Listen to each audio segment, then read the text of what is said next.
Mesdames, Messieurs, bonsoir et merci de suivre le 20h de la télévision du Burkina.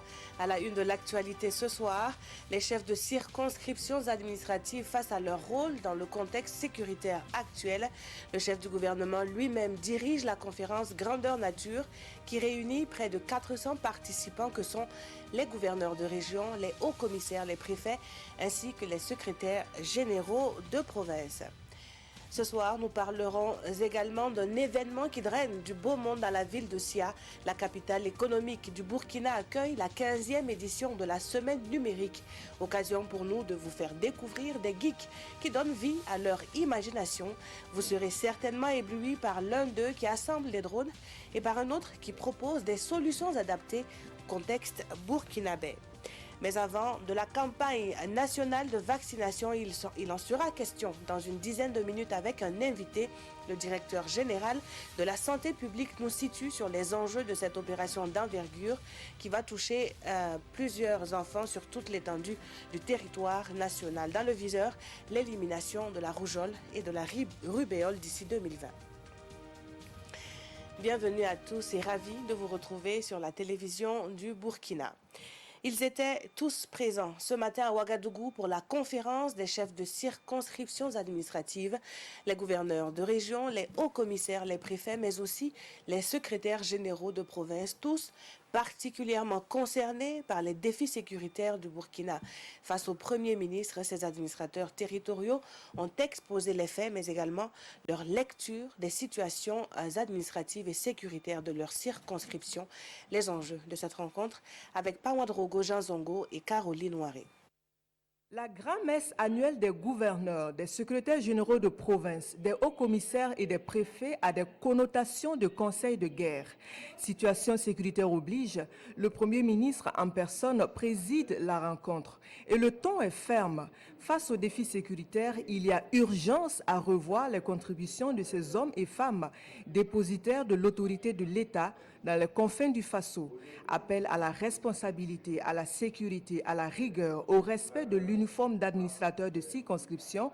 Le chef du gouvernement y va en cadre autoritaire et aussi par moments en bon père de famille, prodiguant conseils et attirant les attentions. Restaurer l'autorité de l'État, ce n'est pas simplement le bon vouloir du président du Faso, ce n'est pas une décision du chef du gouvernement, ce n'est pas un mouvement collectif du gouvernement, mais c'est ensemble que nous devons décliner les actions qui doivent nous permettre de restaurer l'autorité de l'État.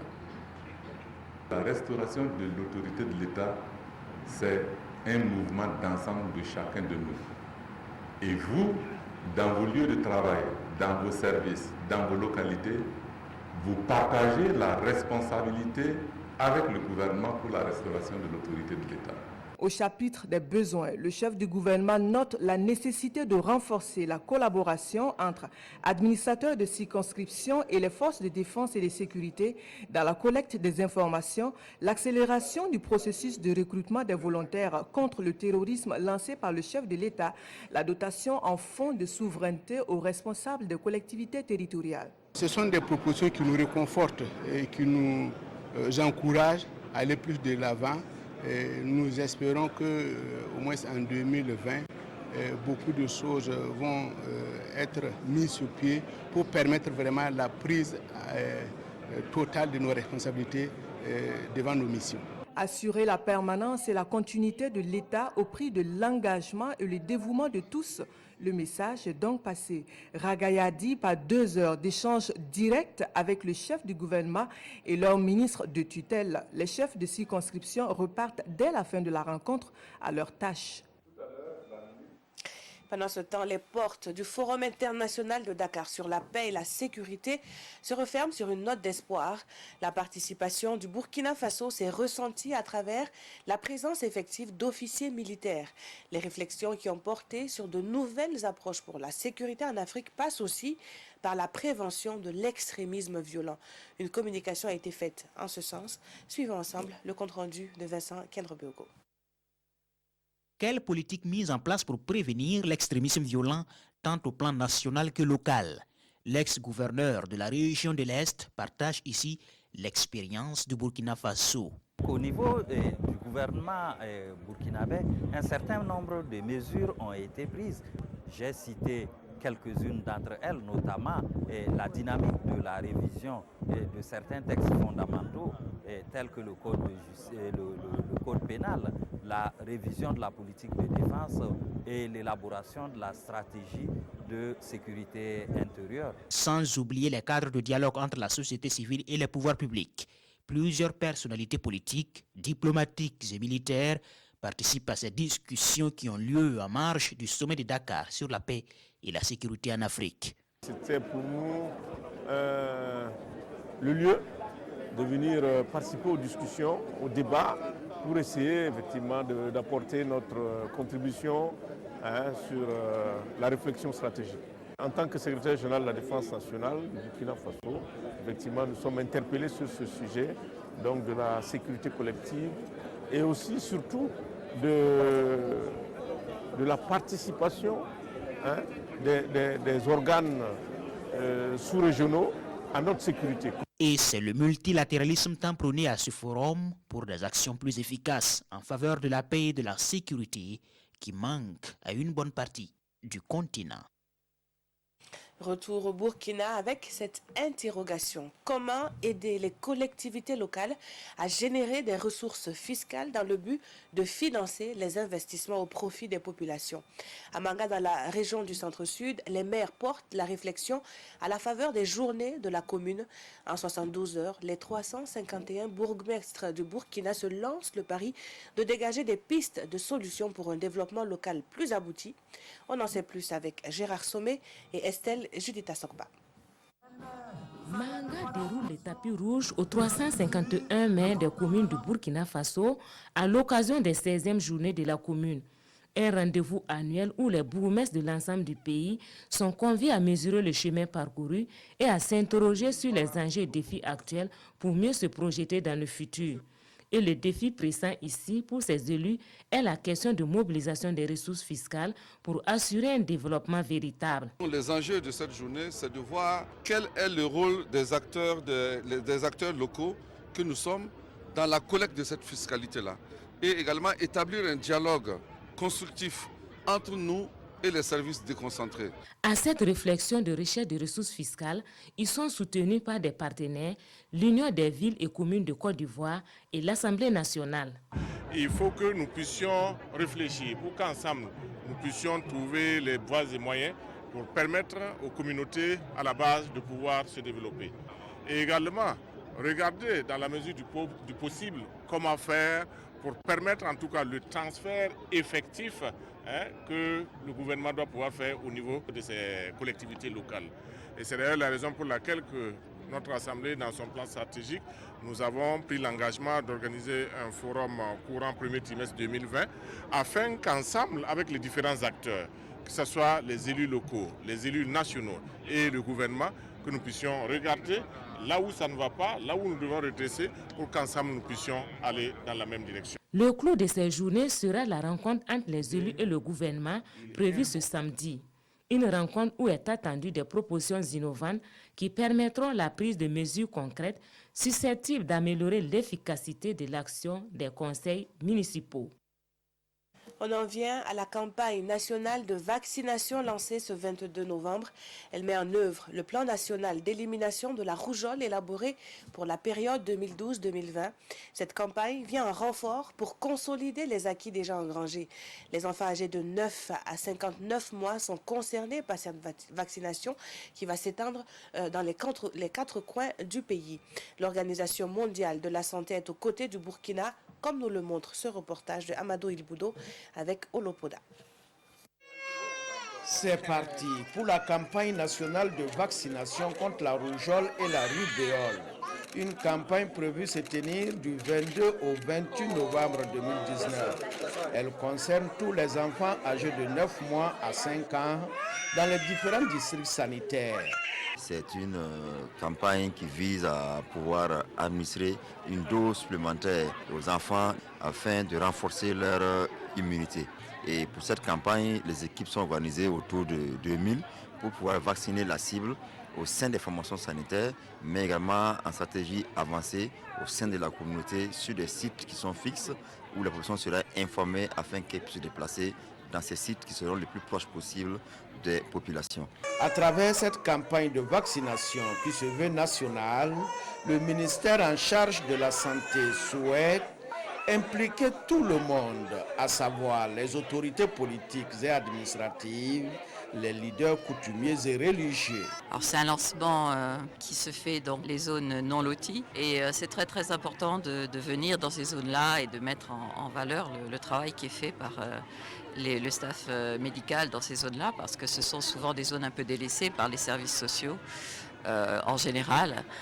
Et ce sont aussi, les non-lotis sont aussi souvent des zones de concentration où il y a beaucoup d'enfants. Donc c'était important de venir voir comment le CSPS s'est organisé. Cette campagne nationale de vaccination contre la rougeole et la rubéole est gratuite. Monsieur Meda, bonsoir. Bonsoir Peggy. Vous êtes donc le directeur général de la santé publique. Alors c'est une campagne gratuite et qui va s'étendre donc sur tout le territoire national qui s'est ouverte ce matin. La rougeole et la rubéole sont dans le viseur. Est-ce qu'il y a encore des cas révélés au Burkina Faso? Merci Peggy. Comme vous l'avez dit précédemment, le Burkina Faso a élaboré un plan d'élimination de la rougeole rubéole 2012-2020. Ça veut dire qu'il y a encore des cas sporadiques et la rougeole n'est pas aussi, des cas aussi sont notifiés dans les pays même développés, etc. Mais il faut noter que depuis qu'on a introduit la vaccination, on a réduit le cas de décès de 84%. On a réduit le cas de décès de 84%. Et depuis notre pays avait, selon le calendrier vaccinal, à 9 mois, il y avait déjà une première dose qui était administrée. On s'est rendu compte que par la suite, cette dose-là n'était pas suffisante. Donc en 2014, le pays a conduit une campagne nationale de rattrapage et a introduit à partir de 2015 la deuxième dose à partir de 15 mois. Ça veut dire qu'une seule dose ne suffit pas pour immuniser totalement l'ensemble des enfants. Donc pour certains, ça peut aller, pour d'autres, non. Donc c'est pourquoi il y a cette deuxième dose-là au 15e mois. Mais pourquoi nous faisons la campagne? Parce que des enfants échappent toujours. Les campagnes viennent en supplément à la routine pour renforcer, justement, rattraper les enfants qui auraient échappé et puis aussi consolider l'immunité de ceux-là qui n'auront pas eu leur vaccin à temps. D'accord. Donc, vous l'avez dit tantôt, le vaccin appelé RR dans le jargon médical qui est introduit donc dans la vaccination de routine, qui est entièrement gratuite au Burkina Faso. Alors, c'est jusqu'au 28 novembre prochain que la campagne aura lieu. Est-ce que, quelles sont vos attentes en termes de chiffres, par exemple? Oui, nos attentes, c'est de couvrir l'ensemble des 3 78 344 enfants qui sont les cibles. Mais à défaut, nous voulons au moins couvrir les 90%. Pour avoir, parce que c'est cette couverture-là qui peut assurer vraiment l'immunité des enfants. Donc notre objectif, c'est de couvrir ces populations-là. Alors, si vous aviez un message à lancer aux parents de ces enfants qui sont concernés, les enfants cibles, c'est vrai qu'il y a de moins en moins de cas. Quel est le message justement pour les inciter à laisser leurs enfants profiter de cette campagne? Alors, parce que la rougeole continue malheureusement d'être la 4e cause de mortalité des enfants de moins de 5 ans. Donc, pour que les parents puissent amener les enfants vaccinés. Il ne faut pas dire que mon enfant a reçu il y a 3 mois, il y a 4 mois le vaccin. Même s'il a reçu ce vaccin au cours de la routine, l'enfant doit être encore amené dans un centre de santé pour pouvoir recevoir. Et il n'y a aucun risque? Non, il n'y a pas de risque de recevoir encore. Il n'y aura pas de surdose, par exemple? Non, il n'y aura pas de surdose. Ça vient quand même renforcer l'immunité. Voilà. Donc, j'appelle les parents à vraiment se mobiliser, à amener les enfants pour faire en sorte que d'ici 2020, c'est à côté. Mais que, bon, en tout cas, dans les années à venir, qu'on ne parle plus de la rougeole en tant que problème de santé publique. Il peut y avoir des cas sporadiques, mais que ça ne fait pas cas d'épidémie comme on l'a constaté en 2018, parce qu'en 2018, nous avons notifié plus de 4000 cas qui est dans 26 districts sanitaires et qui a nécessité une campagne de vaccination réactive. Merci beaucoup, Monsieur Isaïe Meda, pour ces informations. Je rappelle que vous êtes le directeur général de la santé publique et avec vous, il était question donc de la campagne nationale de vaccination contre la rougeole et la rubéole qui va durer donc jusqu'au 28 novembre prochain et sur toute l'étendue du territoire national. La suite de ce journal, et nous restons encore dans le chapitre de la santé avec un sujet loin d'être tabou, le droit à la santé sexuelle et reproductive. Sous le leadership de la coopération belge, des spécialistes venant de 8 pays de l'Afrique francophone sont à Ouagadougou pour un partage d'expériences. Ils sont forts d'un constat, c'est que le respect du droit à la santé sexuelle et reproductive influe positivement sur la réduction de la mortalité maternelle et infantile. Explication avec Pamandrogo Janzongo et Zalissa Sanfo. La santé et les droits sexuels et reproductifs de 8 pays d'Afrique francophone, ici en questionnement à Ouagadougou.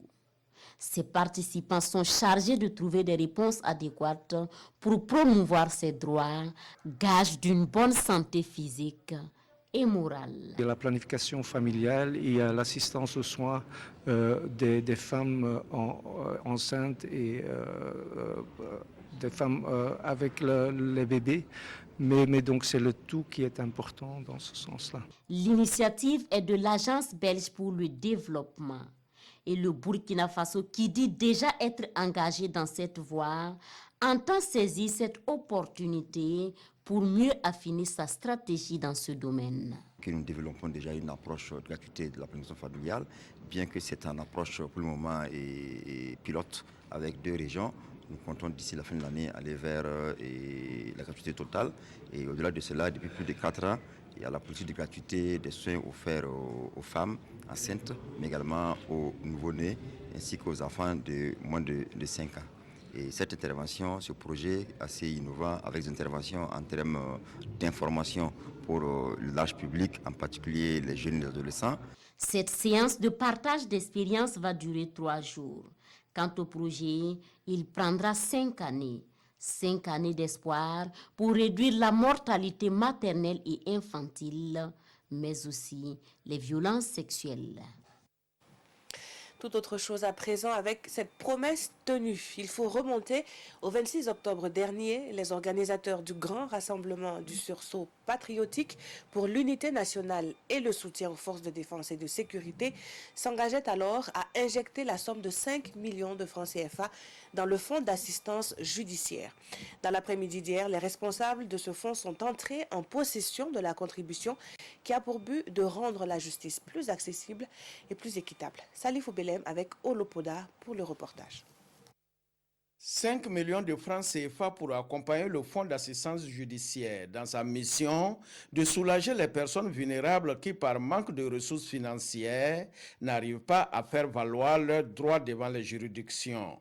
Cette somme est la concrétisation d'une promesse faite le 26 octobre dernier par les organisateurs du rassemblement du sursaut patriotique et de soutien aux forces de défense et de sécurité. Nous apportons un soutien financier à ceux qui ont des soucis avec la justice, soit parce qu'ils sont poursuivis, soit parce qu'ils veulent poursuivre quelqu'un, soit tout simplement même parce qu'ils ont des documents à la justice qui nécessitent un coût ou qui nécessitent l'accompagnement de toutes sortes d'experts. Ça peut être un avocat, ça peut être un huissier, ça peut être un topographe, bref. Voilà à quoi va servir la somme de 5 millions que nous avons reçue ce soir. Pour les donateurs, la précarité financière ne doit pas être une entrave à l'égalité d'accès aux juridictions burkinabées.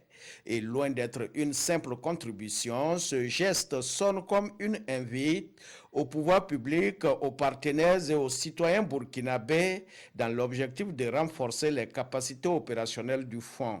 Pour qu'on ait plus d'égalité, d'équité à cet accès à la justice, nous avons pensé, parmi nos actions pour ces rassemblements, de soutenir aussi ces fonds d'assistance judiciaire. Je pense que cela va interpeller nos administrés interpeller les citoyens lambda qui ont les moyens de savoir qu'aujourd'hui, certes, on a les moyens, mais demain, on peut être dans les besoins. Donc le riche doit savoir cotiser aujourd'hui, soutenir le fonds d'assistance, parce qu'il ne sait pas de quoi il fait demain. Seul Dieu sait de quoi il fait demain. Le fonds d'assistance judiciaire compte 25 structures déconcentrées à travers le pays. Des structures qui sont installées au niveau des tribunaux de grande instance. Plongeons-nous à présent dans le monde agricole qui fait face au phénomène de la désertification. Des actions tous azimuts sont menées pour son recul au Burkina, à l'image de cette initiative portée par le gouvernement. Le projet de plantation d'arbres et de conservation de la biodiversité, c'est la benjamine des stratégies développées contre la désertification. En 2 ans, le projet entend restaurer près de 200 hectares de terres arides. Une attente certes ambitieuse, mais pas impossible. Issa Kafando avec Amadou Marcelto. Plus de 5 millions d'hectares des terres au Burkina sont dégradées et cela représente environ 20% du territoire national selon le ministère en charge de l'environnement. Cela avec les conséquences économiques et sociales possibles sur les communautés locales.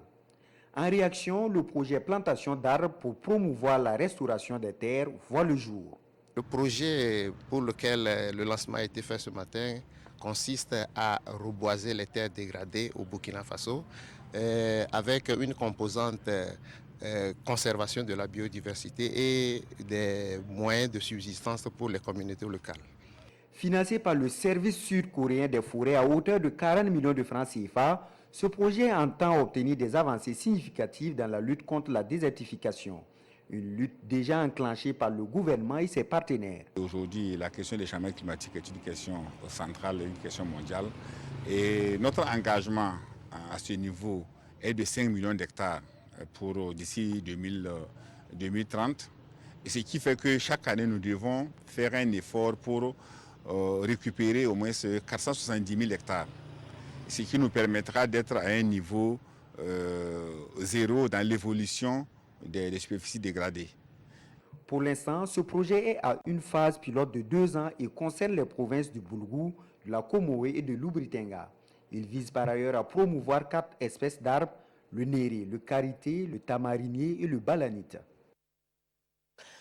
L'innovation, il l'a placé au cœur de son action, de la production de spéculations diverses à la maîtrise de l'eau, en passant par un modèle particulier d'élevage. Le Larlé Naba Tigré a forcé l'admiration du ministre en charge de l'agriculture. En visite sur les exploitations de l'entrepreneur agricole, Salif Ouedraogo a tout de suite perçu l'avantage d'un partenariat qui va profiter aux étudiants du centre agricole polyvalent de Matourkou.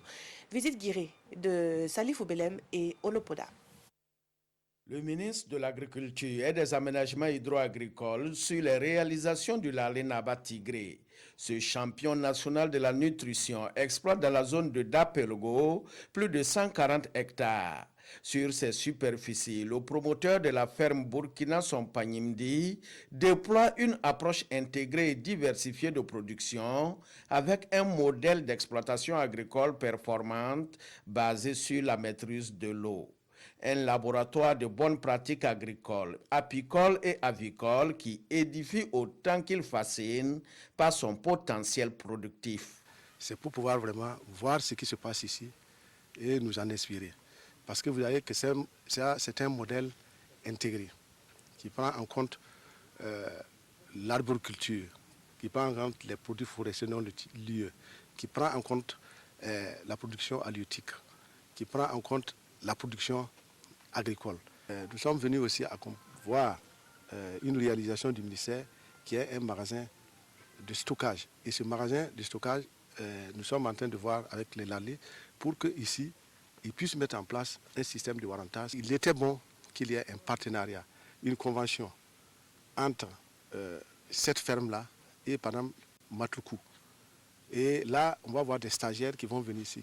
L'agriculture doit trouver de nouvelles voies pour mieux gérer les ressources naturelles afin de devenir plus résiliente et plus productive. C'est la vision du Larlé Naba Tigré qui, à travers cette ferme, offre d'énormes possibilités en matière d'innovation dans le domaine agro-silvo-pastoral et halieutique. Les œufs, on n'arrive même pas à satisfaire le marché. Les coquelets aussi, nous n'arrivons pas à satisfaire le marché. Et à ce niveau, c'est très rentable. La production aussi du lait est très rentable. Cela est très réconfortant que le premier responsable en charge de l'agriculture puisse venir nous rendre visite, nous encourager, nous donner des conseils et dire qu'il y a des possibilités de collaboration.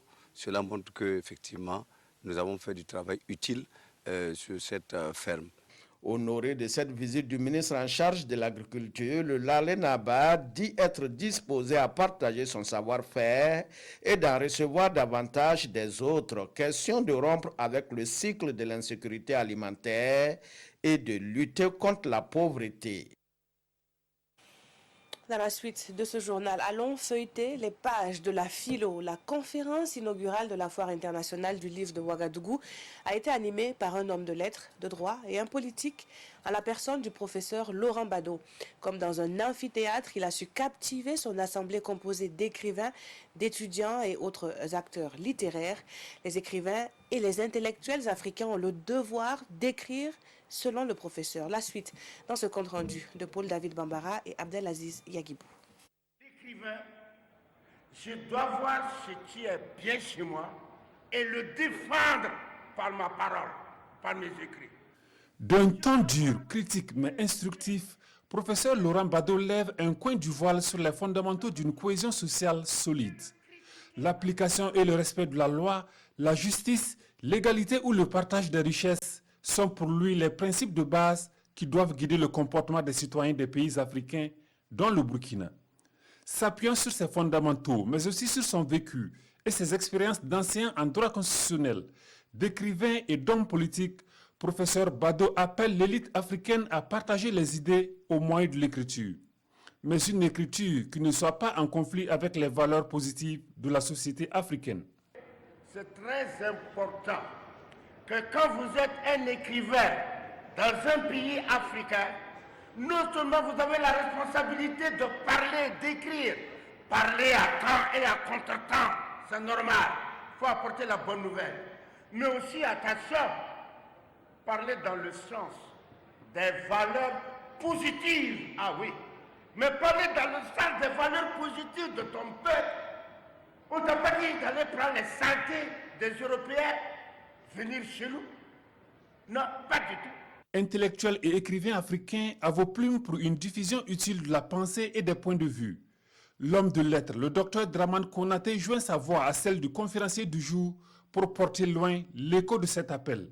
Le premier principe, effectivement, c'est l'expression, la liberté d'expression. Voilà, dire ce que l'on pense, se prononcer sur les faits de société. Hormis la liberté d'expression, c'est l'éveil de conscience. On s'exprime, c'est pour surtout éveiller les consciences sur un certain nombre de choses. Et par rapport à cela, nous savons que le Burkina Faso vit quand même un contexte sécuritaire sans précédent.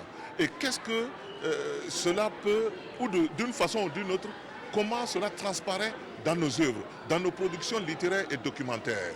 Et la troisième chose, évidemment, c'est d'écrire pour être lu, c'est d'écrire pour plaire. La communication inaugurale de la 15e édition de la Foire internationale du livre de Ouagadougou Philo ouvre les portes d'une série de panels dont certains portent sur la littérature en lien avec le contexte sécuritaire actuel.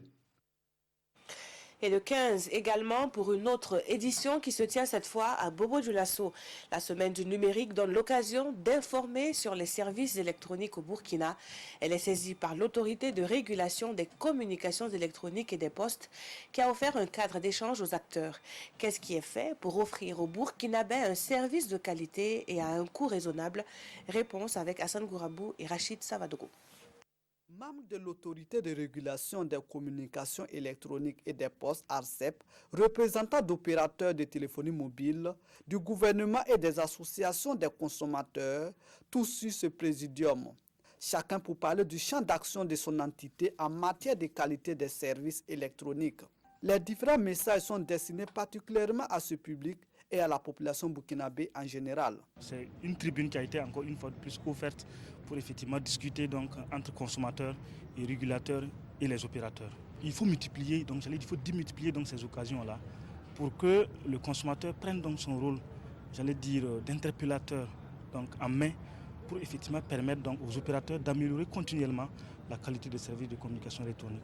Et donc cela nous a permis effectivement de faire remonter certaines problématiques que nous vivons dans le cadre donc, de la qualité des services, en relation notamment avec les difficultés de déploiement des réseaux, d'installation des pylônes, également donc d'opposition des populations.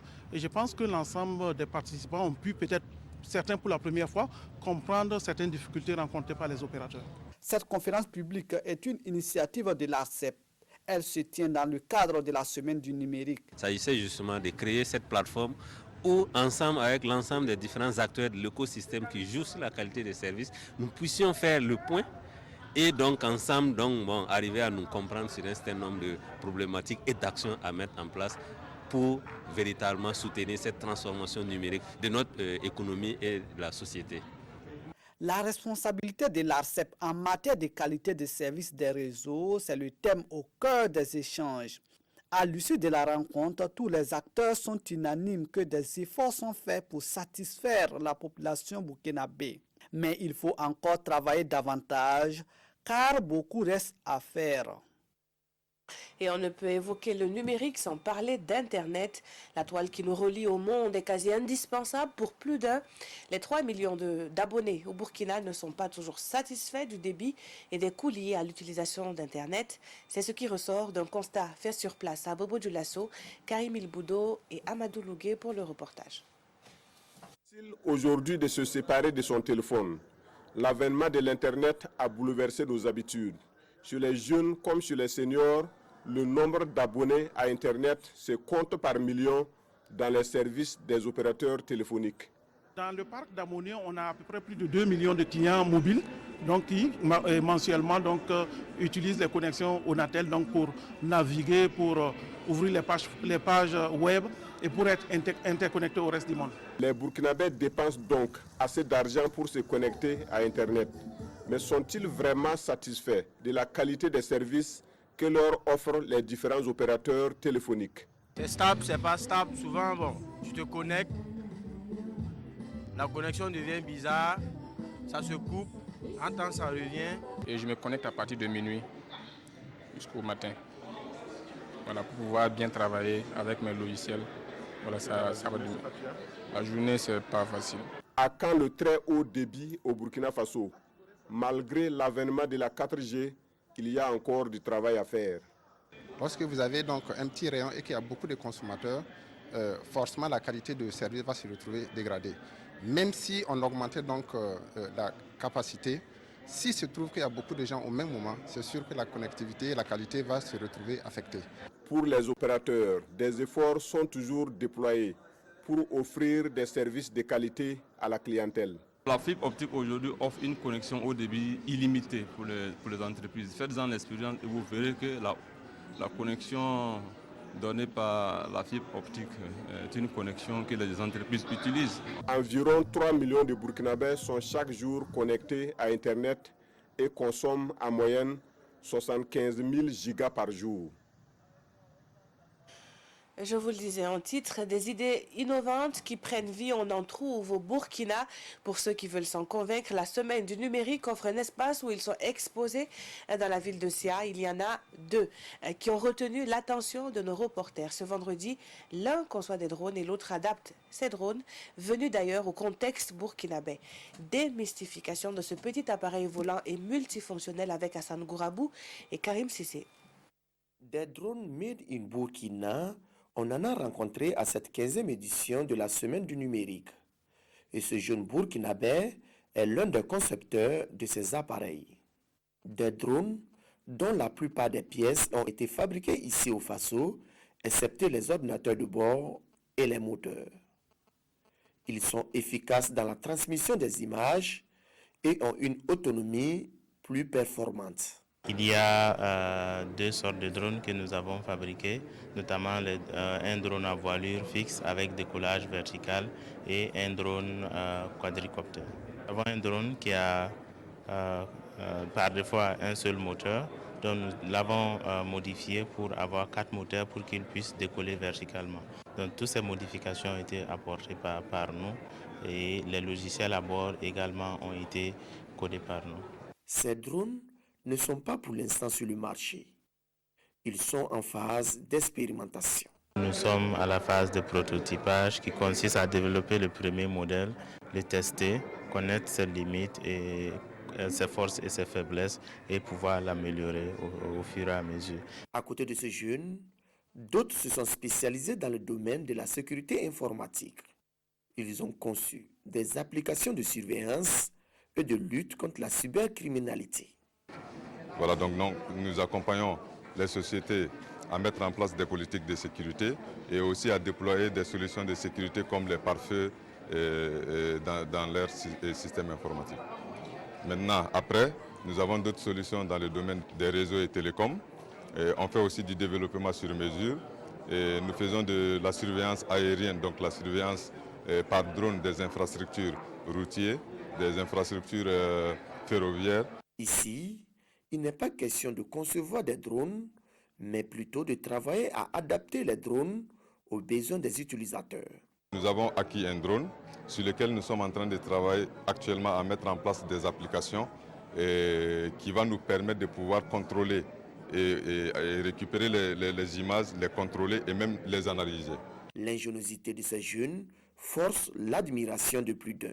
On a été vraiment très ravis de savoir qu'une entreprise numérique ici au Burkina qui œuvre dans la production, la réalisation de ces drones-là, made in Burkina Faso. Voir qu'on a ça, on peut se demander où on en arrivera demain. Et je trouve que c'est très prometteur. Ces deux jeunes burkinabés ne sont pas les seuls à s'illustrer dans le domaine du numérique. D'autres jeunes sont aussi présents à cette édition de la Semaine du numérique. Question pour eux d'exposer le fruit de leur savoir-faire au public. Voilà donc qui met fin à ce journal. Merci de l'avoir suivi. Je vous souhaite une très belle soirée sur la télévision du Burkina.